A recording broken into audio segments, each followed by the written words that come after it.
वेद और पुराणों की स्वाध्याय तथा विविध प्रकारों के दान की महिमा, नरकों का वर्णन तथा उसमें गिराने वाले पापों का दिग्दर्शन, पापों के लिए सर्वोत्तम प्रायश्चित, शिव स्मरण तथा ज्ञान के महत्व का प्रतिपादन। सनत कुमार जी कहते हैं, मुने, जो वन में जंगली फल फूल खाकर तप करता है और जो वेद की एक ऋचा का स्वाध्याय करता है, इन दोनों का फल समान है। श्रेष्ठ द्विज वेदा अध्ययन से जिस पुण्य को पाता है, उससे दूना फल वह उस वेद को पढ़ाने से पाता है। मुनि, जैसे चंद्रमा और सूर्य के बिना जगत में अंधकार छा जाता है, उसी प्रकार पुराण के बिना ज्ञान का आलोक नहीं रह जाता है। अज्ञान का अंधकार छाया रहता है, इसलिए सदा पुराण का अध्ययन करना चाहिए। अज्ञान के कारण नरक में पड़कर सदा संतृप्त होने वाले लोक का जो शास्त्र का ज्ञान देकर समझाता है, वह पुराण वक्ता अपनी इस महत्ता के कारण सदा पूजनीय है। जो साधु पुरुष पुराण वक्ता विद्वान को दान का पात्र समझकर बड़ी प्रसन्नता के साथ उसे उत्तमोत्तम वस्तुएं देता है, वह परम गति को प्राप्त होता है।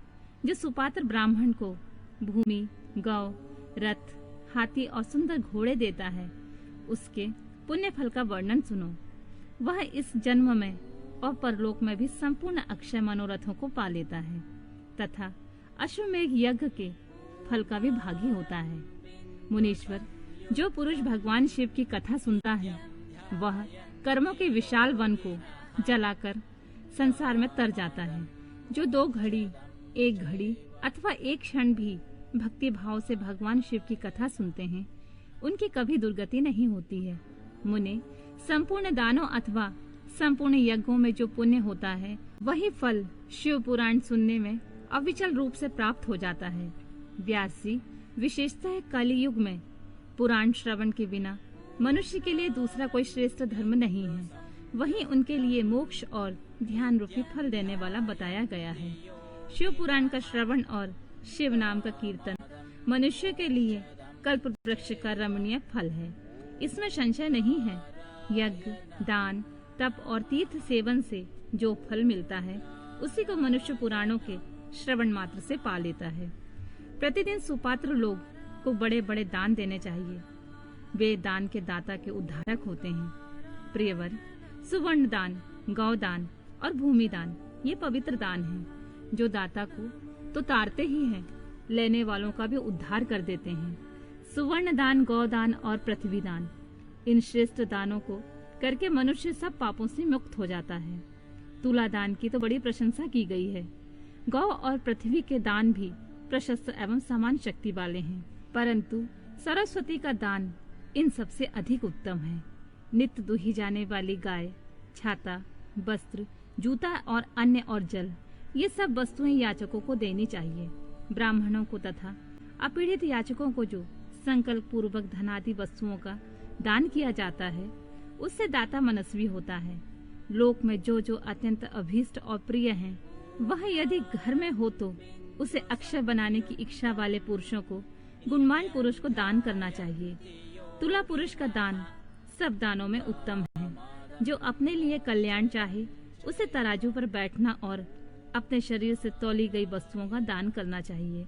दिन में, रात में, दोनों संध्याओं के समय, दोपहर में, आधी रात के समय तथा भूत, वर्तमान और भविष्य तीनों कालों में मन, वाणी और शरीर द्वारा किए गए सारे पापों को तुला पुरुष का दान दूर कर देता है। इसके बाद ब्रह्मांड दान का महत्व एवं ब्रह्मांड का वर्णन करके सनत कुमार जी ने कहा, मुनिवरों में श्रेष्ठ व्यास, पाताल लोक से ऊपर जो नरक है, उसका वर्णन मुझसे सुनो। पापी पुरुष उन्हीं में यातनाएं भोगते हैं। रौरव, शूकर, रोध, ताल, विवसन या विरसन, महाज्वाल, तृप्त कुंभ, लवण, बिलोहित, पीव, बहाने वाले वैतरणी, कृमि या क्रमीश, क्रमी भोजन, कृष्ण, असिपत्रवन, दारुण, लाला भक्ष, पूषवय, पाप, वाहिज्वाल, अधशिरा, संदश, कालसूत्र, तमस, अवीची, रोधन, श्रभोजन, अप्रतिष्ठित, महारौरव और शालमली इत्यादि बहुत से दुखदायक नरक वहाँ हैं। व्यास जी, उनमें जो पाप कर्म परायण पुरुष पकाए जाते हैं उनका क्रमशः वर्णन करता हूँ, सावधान होकर सुनो। जो मनुष्य ब्राह्मणों, देवताओं तथा गौओं के लिए हितकर कार्यों के सिवा अन्य किसी कार्य के लिए झूठी गवाही देता है अथवा सदा झूठ बोलता है, वह रौरव नरक में जाता है। जो भूषण गर्भस्थ शिशु की हत्या और सुवर्ण की चोरी करने वाला, गाय को कटघरे में बंद करने वाला, विश्वासघाती शराबी, ब्रह्म हत्यारा, दूसरों के द्रव्य का अपहरण करने वाला तथा इन सब का संगी है, वह मरने पर तृप्त कुंभ नामक नरक में जाता है। गुरु के वध से भी इसी नरक की प्राप्ति होती है। बहन, माता, गौ तथा पुत्री का वध करने से भी तृप्त कुंभ में ही गिरना पड़ता है।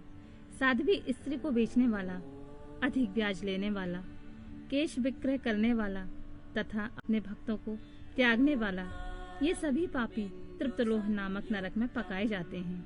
जो नराधम गुरुजनों का अपमान करने वाला तथा उनके प्रति दुर्वचन बोलने वाला है और जो वेद की निंदा करने वाला है, वेद बेचने वाला तथा अगम्य स्त्री संभोग करने वाला है, वे सब के सब लवण नामक नरक में जाते हैं। चोर विलोहित नामक नरक में गिरता है। मर्यादा को दूषित करने वाले पुरुषों की भी ऐसी ही गति होती है। जो पुरुष देवता, ब्राह्मण और पितृगण से द्वेष करने वाला होता है तथा जो रत्न को दूषित करता है, वह कृत्रिम भक्ष नामक नरक में पड़ता है। जो दूषित यज्ञ, दूसरों को हानि पहुंचाने के लिए अभिचारिक प्रयोग या हिंसा प्रधान तामस यज्ञ करता है, वह क्रमीश नामक नरक में पड़ता है। जो नराधम पितृगण, देवगण और अतिथियों को छोड़कर भोजन कर लेता है, वह उग्र लला भक्ष नामक नरक में गिरता है। जो शस्त्र समूहों का निर्माण करता है, वह भी उसी में जाता है। जो द्विज अंत्यज से सेवा लेता है, असत दान ग्रहण करता है, यज्ञ के अनाधिकारियों से यज्ञ कराता है और अवक्षय भक्षण करता है, ये सब के सब रुधिरौध नामक नरक में गिरते हैं। जो सोमरस को बेचने वाले हैं, उनकी भी यही गति होती है। यज्ञ और ग्राम को नष्ट करने वाला घोर वैतरणी नदी में पड़ता है। जो नई जवानी से मतवाले हो, धर्म की मर्यादा को तोड़ते हैं, अपवित्र आचार विचार में रहते हैं और छल कपट से जीविका चलाते हैं, वे कृत नामक नरक में जाते हैं। जो अकारण ही वृक्षों को काटता है, वह असी पत्रवन नामक नरक में जाता है।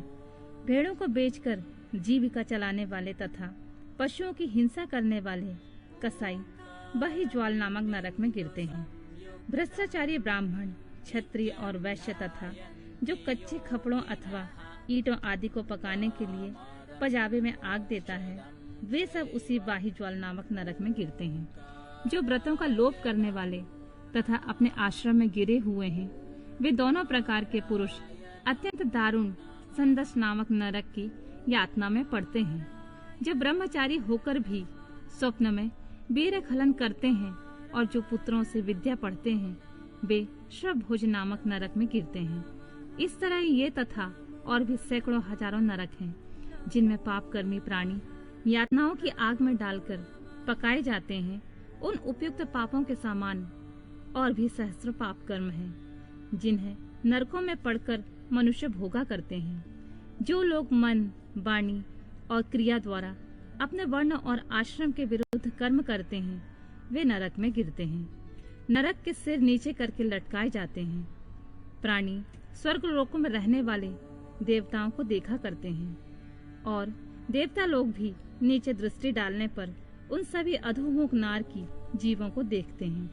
पापी लोग नरक भोग के अनंत क्रमशः उन्नति करते हुए स्थावर, क्रमी, जलचर, पक्षी, पशु, मनुष्य, धर्मात्मा, मानव, देवता तथा मुमुक्षु होते हैं और अंत में मोक्ष प्राप्त कर लेते हैं।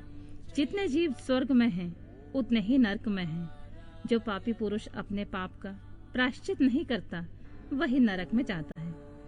काली नंदन, स्वयंभू मनु ने महान पापों के लिए महान और लघु पापों के लिए लघु प्रायश्चित बताए हैं।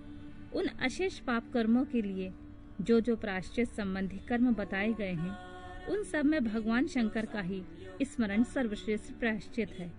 जिस पुरुष के चित्त में पाप कर्म करने के अनंतर पश्चाताप होता है, उसके लिए तो एकमात्र भगवान शिव का स्मरण ही सर्वोत्तम प्रायश्चित है। प्रातः काल, सायंकाल, रात में तथा मध्याह्न आदि में भगवान शिव का स्मरण करने से पाप रहित हुआ मनुष्य महेश्वर धाम को प्राप्त कर लेता है। भगवान शिव के स्मरण से समस्त पापों और कष्टों का क्षय हो जाने से मनुष्य स्वर्ग अथवा मोक्ष प्राप्त कर लेता है। जिसका चित्त जप, होम और पूजा आदि करते समय निरंतर भगवान महेश्वर में लगा होता है, उसके लिए इंद्र आदि पद की प्राप्ति रूप फल तो अंतराय ही है। मुने, जो पुरुष भक्ति भाव से दिन रात भगवान शिव का स्मरण करता है, उसके सारे पातक नष्ट हो जाते हैं, इसलिए वह कभी नरक में नहीं पड़ता।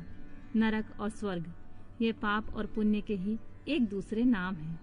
इनमें तो एक तो दुख देने वाला है और दूसरा सुख देने वाला है। जब एक ही वस्तु कभी प्रीति प्रदान करने वाली होती है और कभी दुख देने वाली बन जाती है, तब यह निश्चय होता है कि कोई भी पदार्थ ना तो दुखमय है और ना ही सुखमय ही है। ये दुख और सुख तो मन के ही विकार हैं।